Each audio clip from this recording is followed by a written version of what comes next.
आज आपण पाहणार आहोत एखादा नवीन व्यवसाय सुरुवात करायचा असेल तर त्या नवीन व्यवसायाला सुरुवात करण्या अगोदर आपल्या देशातील प्रत्येक मुलगा हा उद्योजक झाला पाहिजे। याच्यासाठी आपल्याला नवीन व्यवसाय कुठलाही सुरू करायचा असेल तर तो नवीन व्यवसाय सुरू करण्यासाठी आपल्याला काय काय लागतं, त्याला भरपूर काही कागदपत्र लागत नाहीत, पण तुम्ही कुठल्याही क्षेत्रामध्ये जात आहे त्या पद्धतीची कागदपत्र निश्चितपणे लागतात, कारण नवीन व्यवसाय हा चालू करायलाच पाहिजे। पण त्यासाठी लागणारी जी कागदपत्र असतात गव्हर्नमेंटची, अत्यंत सोप्या पद्धतीने ती कागदपत्र काढता येतात। याच कागदपत्र आधारित आजचा आपण व्हिडिओ बनवणार आहोत। आजचा व्हिडिओ पाहिल्यानंतर निश्चितपणे तुम्हाला आज एवढंच मी सांगतो की तुम्हाला कुठलाही व्यवसाय चालू करत असताना निश्चितपणे तुम्हाला त्याचा फायदा होईल। म्हणून तर सांगतो मी संदीप लहाने पाटील। मित्रांनो, तुम्ही पाहताय माहिती मंच मराठी। तर आपल्या या माहिती मंच मराठीच्या माध्यमातून मित्रांनो आज आपण पाहणार आहोत की कुठलेही व्यवसाय चालू करत असताना आपल्याला काही कागदपत्र लागतात। ती कागदपत्र कशा प्रकारचे लागतात, कसे कुठं काढायला पाहिजे ती कागदपत्र, किंवा नवीन व्यवसायात सुरुवात केल्यानंतर त्या कागदपत्रामध्ये तुम्हाला कसं पुढे जाता येईल, त्या पद्धतीने आपल्याला आजचा व्हिडिओ सगळा बनवायचा आहे।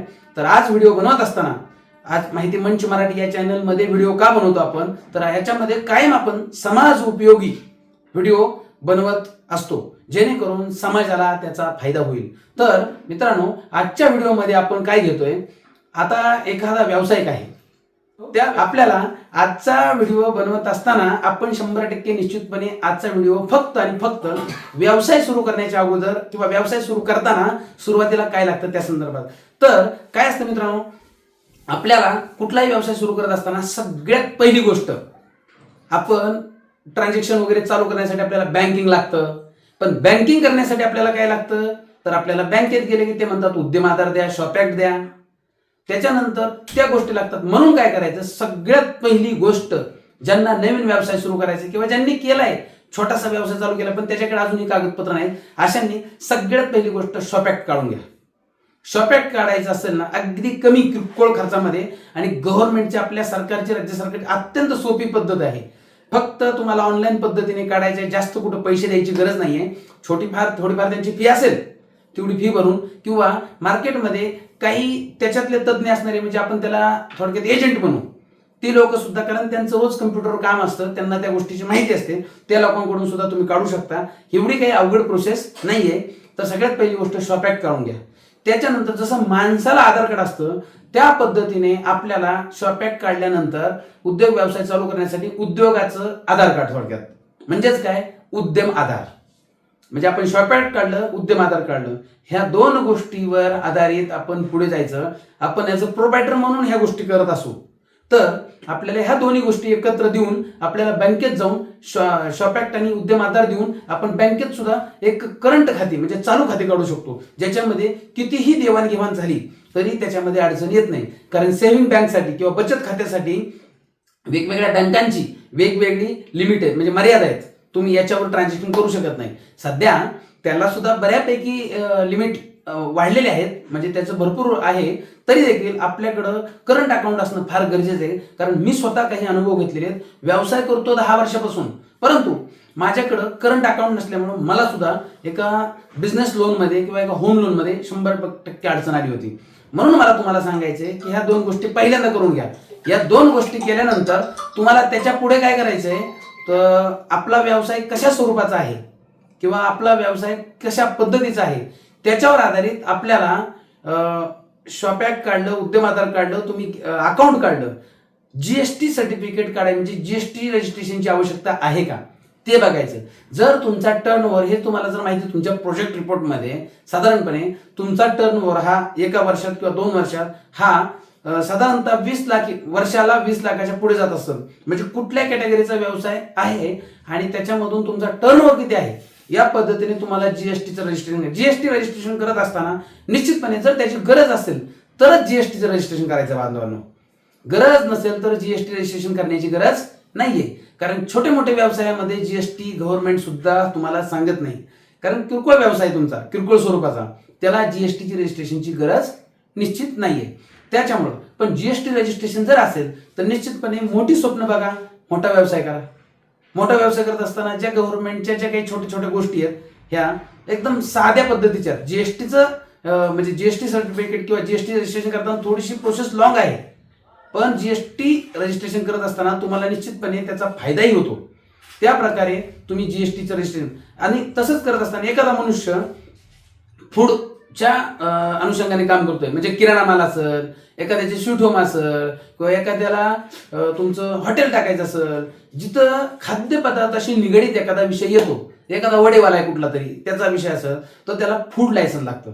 म्हणजे FSSAI जी आपली जी संस्था आहे, भारत सरकारची, राज्य सरकारचे जे काही मिळून संस्था काम करतात, त्या पद्धतीचं आपल्याला त्याचं लायसन्स नक्की काढावं लागतं. आणि तुम्ही व्यवसाय कुठे करताय, जर अशा प्रकारचा म्हणजे फूड्सशी निगडीत किंवा अन्न म्हणजे ज्याच्या खाद्यपदार्थाशी निगडीत जर कुठला व्यवसाय असेल, तुम्ही एखादं पॅकेजिंग फूड करताय, परंतु ते पॅकेजिंग फूड करत असताना ते पॅकिंग मध्ये करताय ना, तर तुम्हाला निश्चितपणे ते फूड लायसन्स काढणं गरजेचं आहे.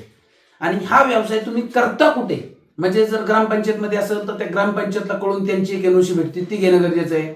जर तीच गोष्ट जर तुम्हाला नगरपालिकेच्या हद्दीत असेल, तर त्या नगरपालिकेला किंवा त्या महानगरपालिकेला कळून त्यांच्याकडून त्या प्रकारचं लायसन्स प्राप्त करणं हे गरजेचं आहे.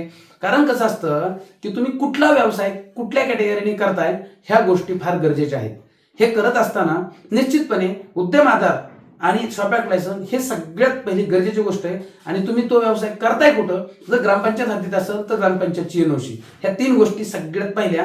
आणि त्याच्यानंतर कुठल्या प्रकारचा एखादा व्यवसाय असेल, कापड उद्योग, कपड्याचं दुकान टाकलं, एखाद्यानी होलसेल स्टेशनरीचं दुकान टाकलं, एखाद्यानी रिटेल काउंटर टाकलं, स्टेशनरीचं वगैरे असं टाकलं, त्याला फक्त कुठल्या प्रकारचं म्हणजे कुठल्या प्रकारचं रजिस्ट्रेशन असणं गरजेचं आहे, तर शॉप ऍक्ट आणि उद्यम आधार. पण त्याचा व्यवसाय त्याच्यापेक्षा 20 लाखाच्या पुढे, तर निश्चितपणे त्याला जीएसटी काढावा लागतो. त्याचं कारण असे, तुम्हाला जो दुकानात विकण्यासाठी येणारा जो माल आहे, तो निश्चितपणे समोरचा माणूस होलसेलर हा जीएसटी लावून देतो.